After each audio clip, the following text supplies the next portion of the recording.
In this example, we'll look at a slightly tougher question on nature of roots. And so it starts like it commonly can by asking us to prove that the discriminant is bigger than or equal to 0. And so we can't start by saying something like the discriminant is bigger than or equal to 0. We can't start like that because we're asked to prove it. And so we've just got to use the discriminant equals this. The first step, like I did in my steps video, is to always take everything across. So step 1, take everything across. Step 2, try and factorize it carefully with your x squared terms, your x terms, and your random other terms. So that's critical to doing nature of roots. And so I've taken out my p plus 1, I've taken out my p minus 3, and I'm left with a random minus p. This becomes my A, this becomes my B, and with the minus, this becomes my C. And so I dive into doing the discriminant, B squared minus 4AC. And like I've shown you here, if you've got a term in the front of a bracket and a term at the back of a bracket, it's much, much easier just to times them together first. So minus 4 times minus P is positive 4P. And then times it by the bracket rather than timesing from one end and from the other end. I've times it all out and I end up finishing with 5p squared minus 2p plus 9, which looks cute, but in some ways it doesn't really help us to stop there and know and prove that the roots are real. And so the magical trick that gets you out of that is by doing a version of completing the square.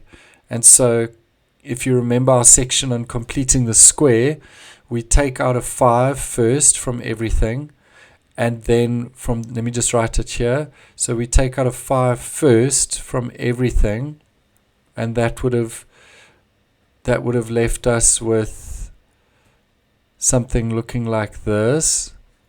So that's step 1 of completing the square. From there, you would then take half of the middle term. So I'm going to just write it as extra square brackets, half of the middle term, so that becomes 1 over 5 squared. And because I've randomly introduced this, I need to cancel it immediately. And so this bit with the square that I've randomly introduced, I counter it by minusing that exact thing. And then that will leave me with the 5 brackets this, 9 over 5 minus this will get me an answer, and then I times that answer by 5. And that's what gave me the 44 over 5. And the 5 I don't times into the bracket because the bracket is squared. And so it just stays outside. How does that help me? Well, 2 different things to teach you and show you here. The first thing is that since you've got a bracket squared, we know that that will always be positive, so that will always be bigger than or equal to 0. So if this bracket squared is positive, times a positive 5 will be positive, plus a bit more number will be even more positive, and so the whole thing will definitely be bigger than 0.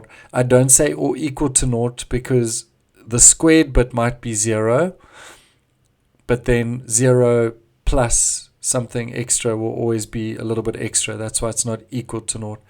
Therefore, I know that the roots are real. The other method you could have taken if you find that completing the square is a bit of a headache is you could stop here and just say, let me do it as if this is I'm trying to work out the turning point. This is a happy parabola because it's positive in front. So I know that I've got a happy parabola going on. And I'm just drawing a rough picture, and the x will be minus b over 2a, and so I sub in my b and my a, and I get my x value, and then I sub that back into the equation, and that will give me the y value, which is the same as what I expected to get earlier. Therefore, the roots would be real. I hope that you found this video useful. If you did, please like it, subscribe to our channel, and share it with your friends. Thanks.